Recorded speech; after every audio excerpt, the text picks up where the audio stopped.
What are you living for? Have sex with girls that say they love me. Okay. To have a couple good beers. Yep. Treat people well around me. Yep. And watch as much George Carlin as I can. Okay.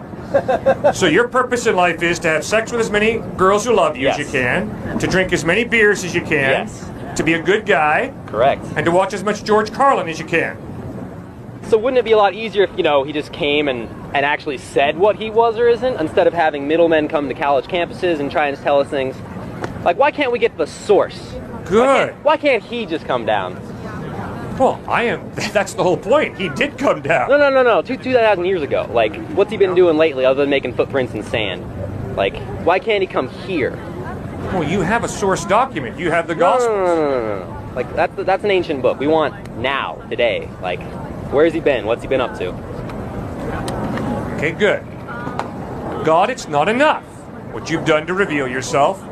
Unless you do X, Y, and Z, you're not going to be privileged enough to have me believe in you. Do you think that smacks of sincerity? If a girl looks you in the face and says, I love you, and you say, really? I don't believe you unless you have sex with me. What do you think of that? That seems good. I like that. Just think about it. Because I think your answer that you just gave is the answer to your previous question. But I mean, because I absolutely see you as a middleman. There's God, there's you, and then you're telling us, the herd, the flock, what God says. He's sending you out on a mission. Well, why can't he be here? Why can't he come out of the heavens and split the ground and all kinds of good science fiction effects and, that would be so much easier. It would clear up a lot of confusion, and we'd be good to go for the rest of human eternity. Now that we have technology to record it rather than... Whitey. And the answer to that is... I'm going to burn it. God respects your freedom. Respect his freedom. God doesn't play games with you. Don't play games with him.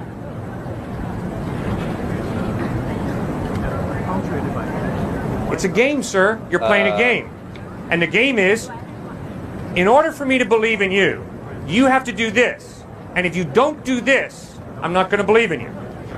Watch out. That's a trap. And if you treat a human being that way, you're going to have incredibly superficial friendships. Well, that's based on the presupposition that there is a God. No, forget that. And that is false. You stepped forward, you painted the scenario, I didn't. I'm responding to the scenario you pictured. Now, that was a neat trick you tried to play there, but it's dishonest. Totally dishonest.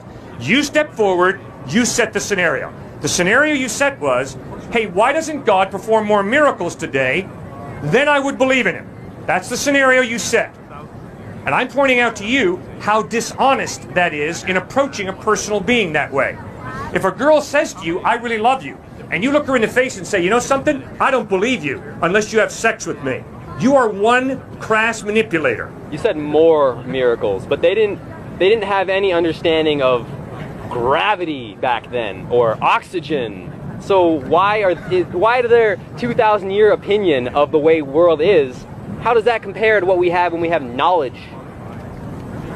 So what I'm saying is, how come the miracles can't happen today?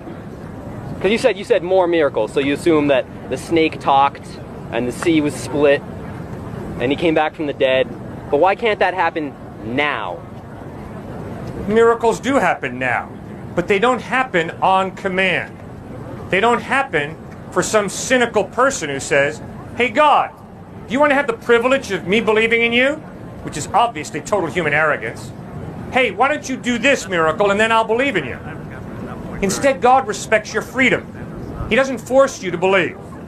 He doesn't manipulate you. He says, here's the evidence that I love you. Here's the evidence that I care for you. Now you have to make your own decision. It's not manipulative that God creates us to love him. Like if I had an ant farm, yes, would I demand that the ants love me? And if they don't, they're going to go to ant hell? If you create the ants for a purpose, then it would behoove the ants to live out the purpose for which they were made. It's a question of purpose. Why you?